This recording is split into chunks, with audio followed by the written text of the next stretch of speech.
Welcome to Migratory Patterns. We're hitting pause on our inter-season break to bring you a discussion with a group of expats who live in China but who found themselves stuck in Bali after the coronavirus in Wuhan shut down virtually all businesses and most travel into the country. It's estimated that there are close to 1 million foreigners living in China, and while those who have been evacuated from or are still in Wuhan and the surrounding area rightly get lots of attention, there are hundreds of thousands of more folks who are either stuck somewhere or grappling with the decision to leave or return. We've gathered 3 of those expats here to talk about what it feels like to be between homes, neither where they live nor in their places of origin in a time of crisis. How are they dealing with their isolation? Do they feel guilty about not being in their host cities? Are they glad to have escaped? There are lots of complex emotions to deal with, and we're going to get right in. Let's start off by going around the table. Please introduce yourself and let everyone know where in China you live and where you're from originally. Let's start with you, Asher. I've been in China for the last 11 years. Start. I'm Asher. And all right. Yeah, because we did it already That's before, right, so yeah. I need to do it all over That's again. right.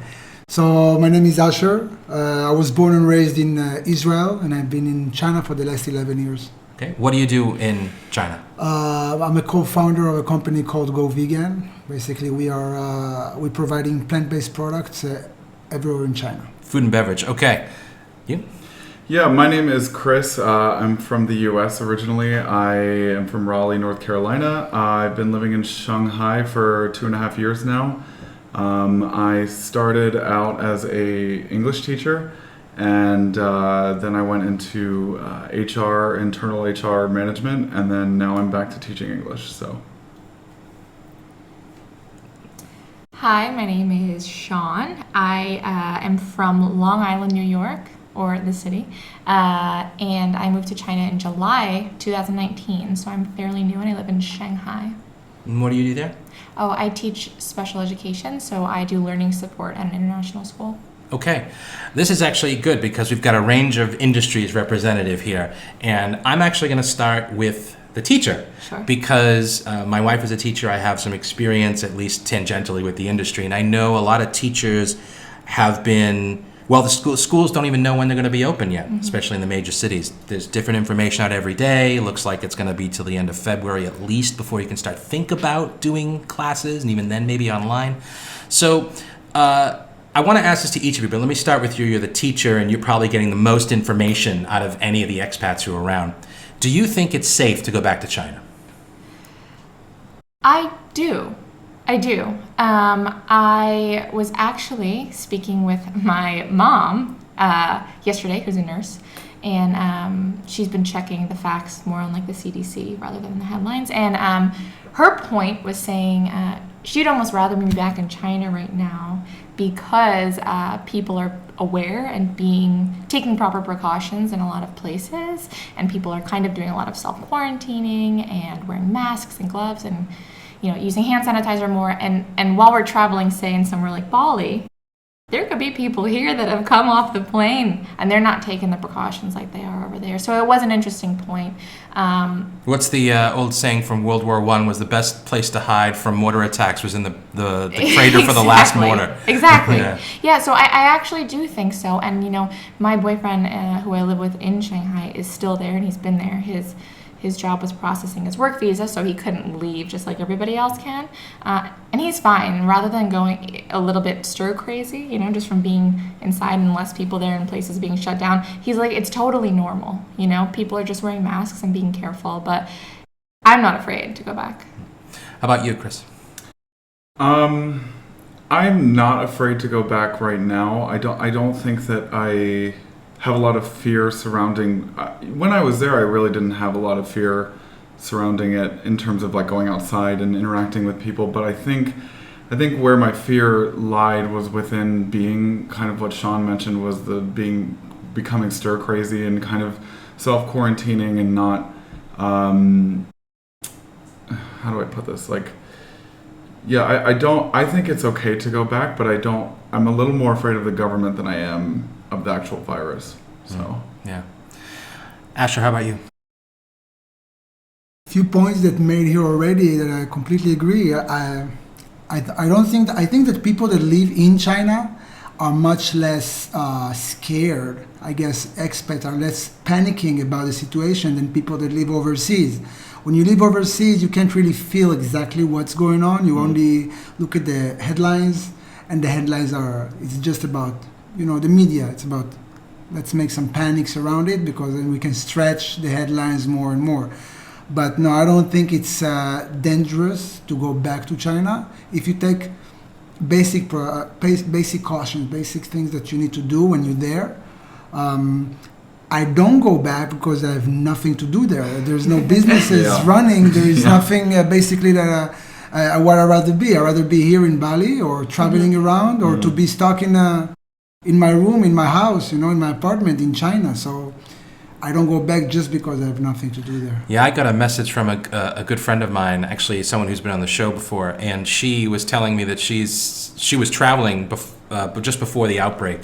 And I think she went through Macau or something. There was some stop. But anyway, she ended up self-quarantining. So she's been in her house, in her apartment in Beijing for like a week now. And she just can't go out. So it's just, what are you going to do if you go back? You know what I mean? Well, I saw a headline that said something about like Macau's in like crisis right now or panic mode. And half the reason I made my initial YouTube video was because I saw a Yahoo News article basically saying that Shanghai is like a ghost town and it's dystopian looking and that, and this was in the initial week of Chinese New Year. So it's like that every New Year. Yeah, it's like that. And that's exactly what my point was in the video. I went out, I asked people I asked a local pharmacy if they had face masks. They didn't. And then, but she wanted to give me her face mask, her own personal one that she had, not one that she was wearing, and then, like Shawn said, like it's just business as usual. And I really, like Asher said, like they really just want to like stretch it out for like clicks. So. Do you guys want to go back to China? Like, like we're here in Bali and it's beautiful and it's great and it's sweaty, but it's it's really nice. But do you have an urge? Like, do you want to get back there? I do. It's so funny because I'm like, I feel like before I was in Bali, I was in the Philippines, and then I found out the schools were closed, so I extended my trip, and I said, okay, like a lot of my friends are in Bali, I guess that's where I'm going. So being in Bali, I would have thought, okay, it's going to be so relaxing, so peaceful, which it is, but also in the background, there's this stress of like urgency of feeling like I want to get home to China. And I don't know, for me, it could be particular because my partner's over there. So I think it is a particular scenario. If he wasn't there, would I feel the same? I'm not sure. It's interesting what you said, though. I want to get home to China. Mm-hmm. And I think out of all of us, you've been there the least amount of time. Mm-hmm. So I'm kind of interested in, do you feel like it's home? Does it feel more like home now that it's kind of under threat and you're separated than you did before you left on holiday? It might, actually. I feel like I'm a bit like I'm defending it a bit. You know what I mean? Like I feel like I'm like, hey man, like I love China. Like I love it there. Like it's really crazy because I'm 31 and I've lived like I said, I grew up on Long Island and then I moved to Brooklyn in the city area for the last 10 years. I've been in New York my entire life. I'm from a family of 10 people. We all live in New York. And my friend, when I was moving, she's like, oh man, I'm glad you're getting out. I thought you were a lifer. And I was like, man, me too. And I happen to be dating someone who's more like he travels more and lives places more. I don't know if I would have lived in China otherwise. And I'm so glad I got out of New York to experience something else. And I have been pleasantly surprised. Like Shanghai has exceeded my expectations. I didn't know somewhere else could feel like home. But when I visited New York over the holiday for Christmas, I was scared because I was like, am I going to be like, I want to come back to New York because this is my home? But actually, I missed Shanghai and I was excited to get back, which I was really happy about that feeling. Yeah. And now that, like I said, now that it's kind of like under threat and under attack and there's Western media talking about it, I know you, Asher, you and I have had a conversation before about how it feels like the Western media is hyping a narrative that I think us who have lived in China or who still live in China, I mean, I've been out for like 7 months now, but I spent 11 years there, and I still have this kind of gut reaction, like, what are you getting on China for? Like, you're doing it wrong. Like, don't say this. And you and I had a conversation about this too, where it almost feels like there's kind of like they're almost out to get them. Like, you feel under threat by it. Yeah. The thing is that I think that many Western people that never experienced China, they just don't understand China. They understand China from the internet, from the media, from Facebook, from some cruel videos that they see, not understanding there's a billion people. If some people do something wrong, it doesn't represent everyone. And in just Wuhan, it's like I remember the first week of the media coverage, they like every journalist would have to put Wuhan into context. Like, oh, by the way, this city is bigger than New York, and it's a city you've never heard of before because it's a second-tier city in China. It's huge. Yeah. And the thing, what they get in China for somebody eating bats? I mean, the thing is, they eat bats, right? And you eat cows, and cows bring diseases as well. And those are eat chicken, and the chicken. Well, they had mad cow disease. Mad too, cow, and you have right? the chicken disease. Right. So there is a bat disease as well. Right, It doesn't matter. Eventually, it's all come from same sources of eventually it's animals. Right. So it's not got nothing to do with China or a specific country. It's got to do with the method of what we eat. So the way I've it's been weird because, like I kind of said, I felt this kind of protectiveness about China. I've also had this weird kind of sense like I wanted to be back there. Like I feel like my friends are there. They're going through this thing, and I want to be back there with them. I would be stuck in my home. I wouldn't be able to, I'd have to work from home. Maybe I could go out to the local bar because I know some of the local bars in my neighborhood are open. But there's this like part of me that really wishes I was back there. And again, I haven't lived there in almost 7 months now. Do you kind of have that feeling like you wish you were like in solidarity almost? Yeah, no, absolutely. And I also feel that that a lot of foreigners, there's either two sentiments. It's either the one that you just mentioned, or this is giving them a reason and an ability to flee and leave China for good. Because It's the excuse they were looking for? It's the excuse that they were looking for, because people that we know, especially, they have either been living there for a year or more or less, or they've been living there for 15 years plus, and they're like really trying to leave, but they don't, the money is good and like their life is good, but they just are either tired of the culture or they just miss their home, and so they're using this as an excuse to flee. I'm currently in between jobs right now, so I just actually quit my job in the first week of January, and then got my old job back at the old company that I worked at, and I was supposed to start on the 10th of February, but they pushed it out to the 17th, and then they pushed it out to March. So to answer your question, I do. I have friends there that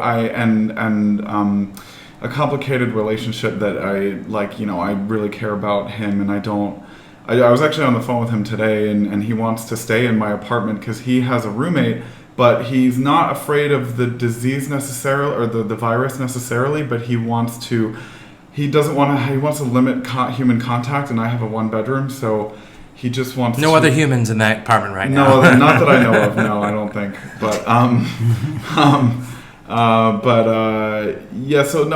I do feel kind of like a solidarity, especially with my one friend who, she has kids there, and she raised the kids in Shanghai, and they're leaving back to the UK with their dad, and she has to stay for her work. And you know who I'm talking about, yeah. And I feel bad. I felt like I kind of left her hanging because she's like one of my best friends there.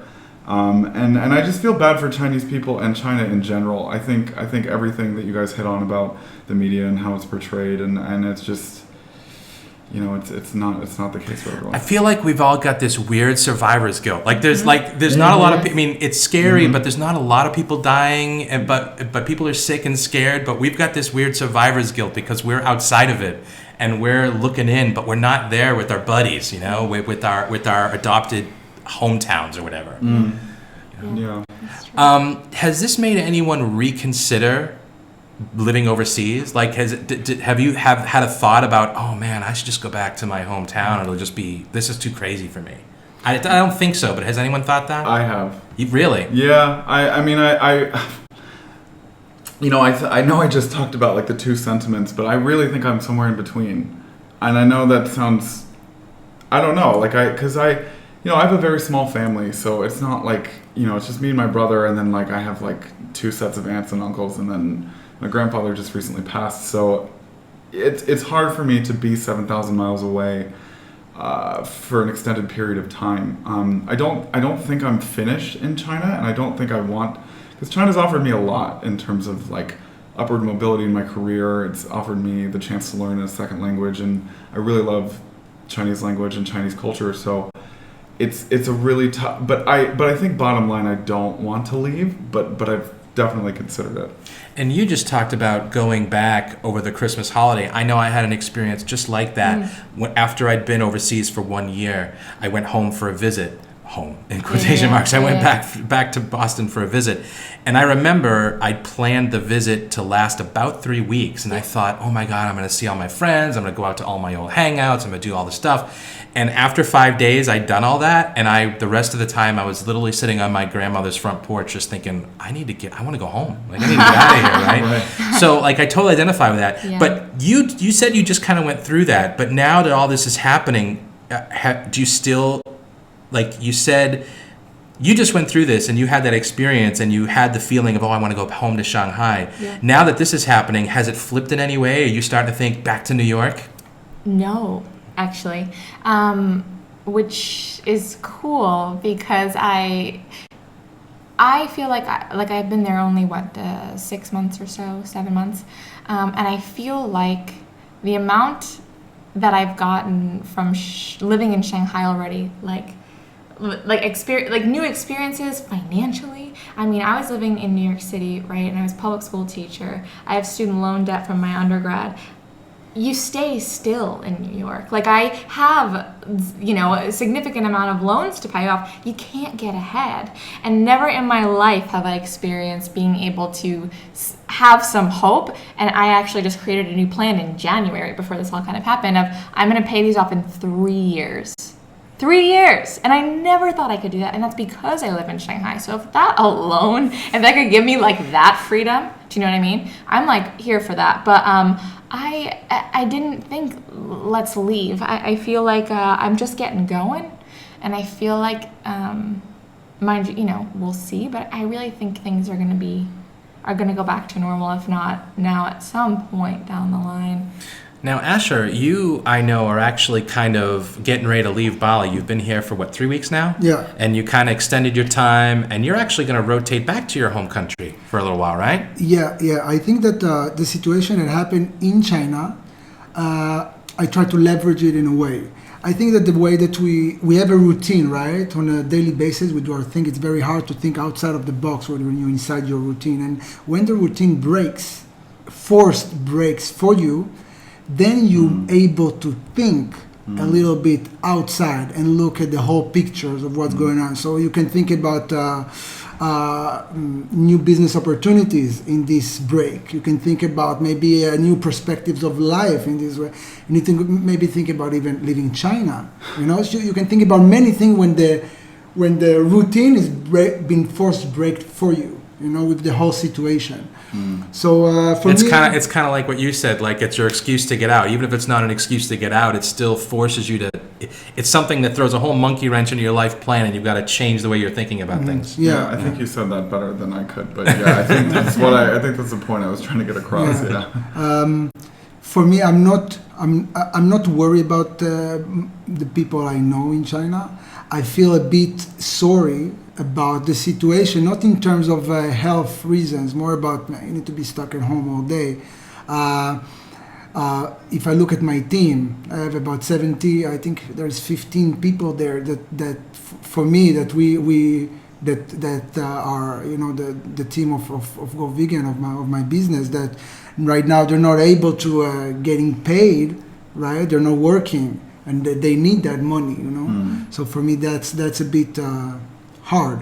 But except that, I'm not in a rush to go back until everything's cleared out. And so you're just going to go back to your home country. You're going to go back to Israel for a little while until it kind of blows over, until you're able to work. The idea is to go back at the start of March, end of February. But because of the situation is not stable, we don't know what's going to happen. That's the estimate. Like everything now, there is no certain Nobody gives you a certain date. Everything is being estimated. So the estimation is to go back at the end of the Yeah, that's the most frustrating thing for me. It's like, we've talked about the kind of the duality, the two feelings that we're feeling. And for myself, like I said, I have this feeling about I want to be back there.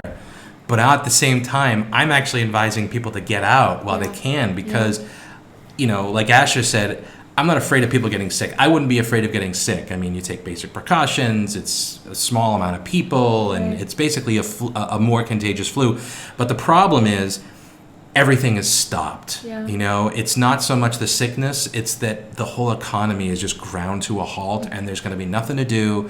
I think the economy is going to be in trouble for a while, and then I don't know what that means for us. Actually, for teachers, you're actually probably in the best business because everyone's paid their tuition already for the year. You're good through the rest of the year, and you can always find a job in another country if you need to. Right. So, but I've told people get out because at this point right now, we're recording this on February 5th, and as of right now, a lot of countries are shutting down their flights in and out of China, and I just feel like if you go back, you might be stuck.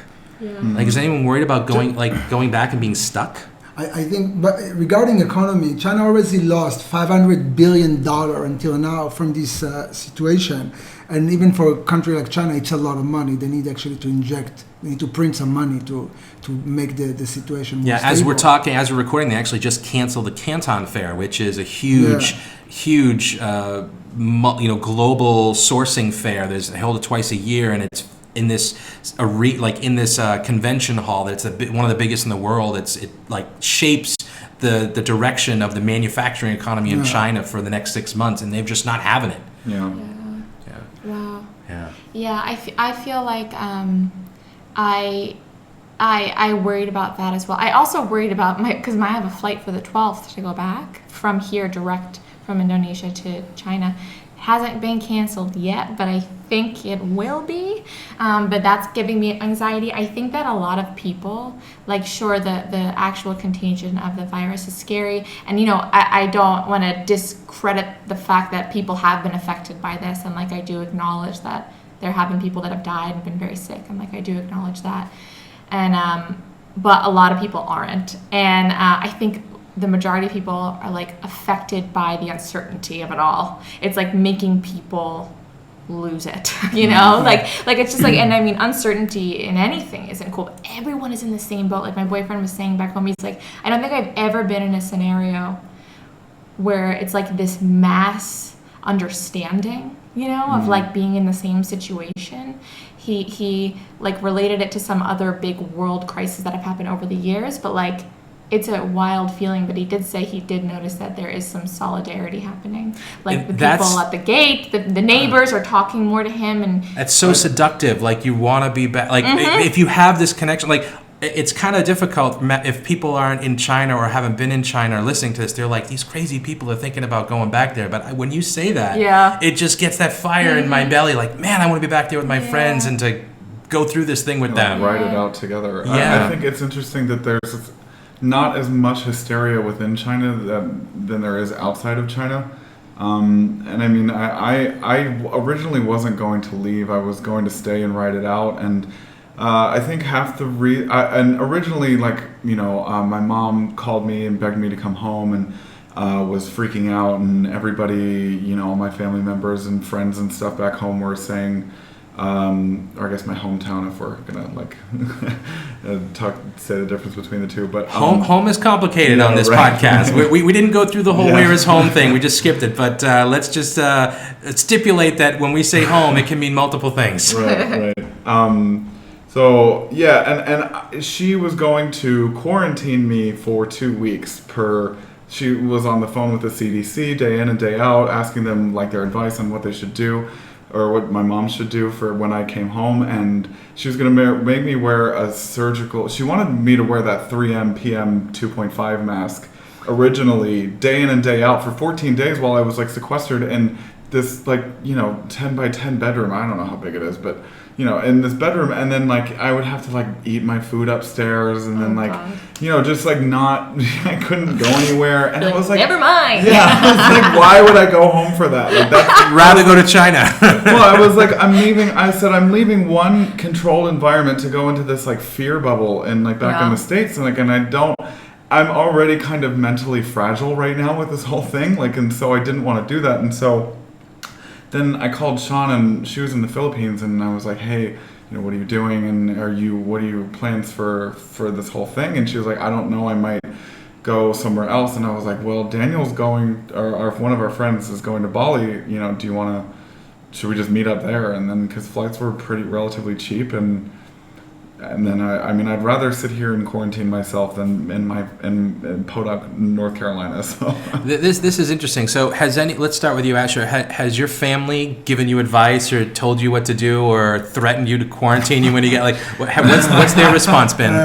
The last one that I talked about, it was with my dad. But basically, you can see family are panicking. When there's panic, there is no logic. I mean, when you try to explain the numbers, okay, so there is 500 deaths, right? 2,000 people die from smoking every day in China, and another 700 or 800 from a car accident. From 500 deaths, there is 86% that dead are people that die from it are actually old people, over 70 years old. People that basically their immune system is very very weak, right? And some infants. So the chance for me to die or to die from this is first of all a low chance to catch it. Second of all, if you catch it, you're it's like pretty 2% death. and you're super healthy. And there's a I feel healthy just looking at you. I mean, yeah, man, you're vegan. So it doesn't matter what you tell the parents. It's parents. They're panicking. So no, you need to call. For my dad, it was like, listen, what's better for you, to work or to die? That's basically what he's just told me. You rather go, super. But mentality of a lot of parents. I can understand because they don't really read the numbers, statistics. They read headline, they see picture of somebody with mask and those scary, it's like, so. But the medical burkas. Exactly. And the thing is, for me, I like to look at it in completely different perspective. I want to see how I'm going to leverage the situations for me. Did you say medical burkas? Yeah. For me, I'm looking at how to leverage it because people, I think they don't scare of the death count. They're scared from the unknown. When you're scared from the unknown, and I can't control the unknown right now, so I can be stressed about it. It's like, how do you know it isn't the zombie apocalypse? I don't know what's going to happen, right? So I think when I found out that it was asymptomatic and that there was a chance that it would mutate, I think that's kind of when my fear kind of spiked, because I was like, oh shit, like I don't know who's got it. And that I think heightens the hysteria around it. What about you? Has your family given you any advice? Have they told you to come home right away as fast as possible? Not at all. They don't care about you? My family doesn't care about me. I will tell you, I'm one of 8 children, but... we got 7 more. She's all right. No, but my mom actually, I will tell you, I was in the Philippines before this, and I had, let's just say, an upset stomach for about a week from whatever, traveling. It happens there, apparently. My mom was more worried about that and then going back to China. She's like, okay, you need to get electrolyte. She was more concerned about that. Like I said, but I've been checking in with my mom like daily because she's like, what's happening? She's more concerned about me not being able to get back in. And she's been talking to a friend whose sister is a head in the CDC or whatever, and still pretty chill. It's like the rumor mill. You know what I mean? Like, she's checking in with her. What is she saying? She's like, it's okay. Like, it's okay. Not really super alarming. People are freaking out. But yeah, my mom just said to be careful. She's like, I'm a nurse. She's like, wash your hands, be careful. Like, if you get it, you'll probably be okay. Like, but not telling me to come home. Honestly, when I told her I was coming to Bali, her thought is immediately, she's like, okay, where is that? And then she's like, okay, what natural disasters happened there? And she called me. She's like, there was an earthquake there. She's more worried about that. I'll tell you. She's like, go back to China. Volcanoes, tsunamis, and Bali Belly. She's Those like, are like, oh my God, you're going to another island. Like, okay. She's more, I'm telling you. Yeah. Well, like the hysteria. So I also have a friend who's a nurse in the army, and she after I kind of gave her a bunch of messages and was like, talking about my fear around it and stuff, she sent me an article that said you should be more worried about the flu. And there was I think there was at least 1,600 deaths from the flu in America last year alone. This season, 10,000. Yeah, probably 16,000. Yeah, and then probably, the Chinese, I read a Chinese article this morning about how the Chinese are like, well, where the hell is the hysteria around that? Yeah. Yeah, it's because all the countries are shutting down, so now their response is, why aren't you freaking out about your own flus? Why is it our flu that's so crazy, Yeah. So I want to kind of wrap up here, but I want to talk a little bit about the experience of being an expat outside where your community is. Because now, when you go to Bali or you go to the Philippines, all of a sudden, as an expat, you kind of work to develop this community and your friend network and your emotional support system, and then if you're in a place, it's gone. So have any of you felt lonely? Have you felt isolated? Have you felt like you don't have people to talk to? How's that felt for you? Let's start with you, Ash. I think today with the internet, I think you can find community that's related to your interest and whatever you want to get from that community. Especially with WeChat. WeChat everywhere. is, In a second, we find people from China, expats that are here, stuck here. That's how we all got connected, actually, we should say. WeChat is kind of this weird, for people out who don't know China very well, WeChat is the WhatsApp plus Facebook plus Twitter plus Instagram all wrapped in and together, and plus Venmo. Yeah, plus Venmo, right? And you can really find people in communities really fast. And we ended up kind of getting all connected in this group chat that started for China expats who are, quote, stranded in Bali. Mm-hmm. Yeah. So, but that was only a few days ago, though. Within the last year, did you feel isolated before that? Me personally, I have no problem to be alone. Start with that. So it can be weeks. You're a smoldering I'm a loner type. I'm a lonely wolf. They're going to be, and if I have people around me, I like them for a limited time. So for me personally, it doesn't bother me. I have the core of people that I need around me. They will always be there. It means that it doesn't matter where I'm at.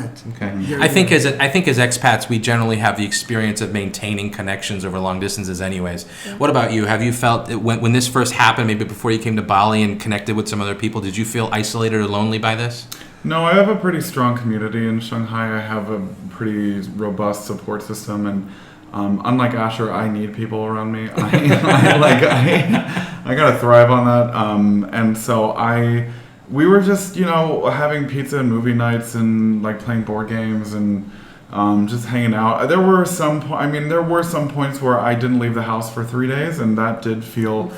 Yeah. Did you shower? I did. Okay, there you go. I think if you shower, it's okay. I think by the third day, I was like, okay, maybe I should shave my face. But I definitely I was working out at home. It was rough. I mean, I couldn't go to the gym. I did feel isolated a little bit. But once I kind of got over that fear hump, I think I was okay with it. How about you? I have not felt lonely. I felt fear, but not really lonely.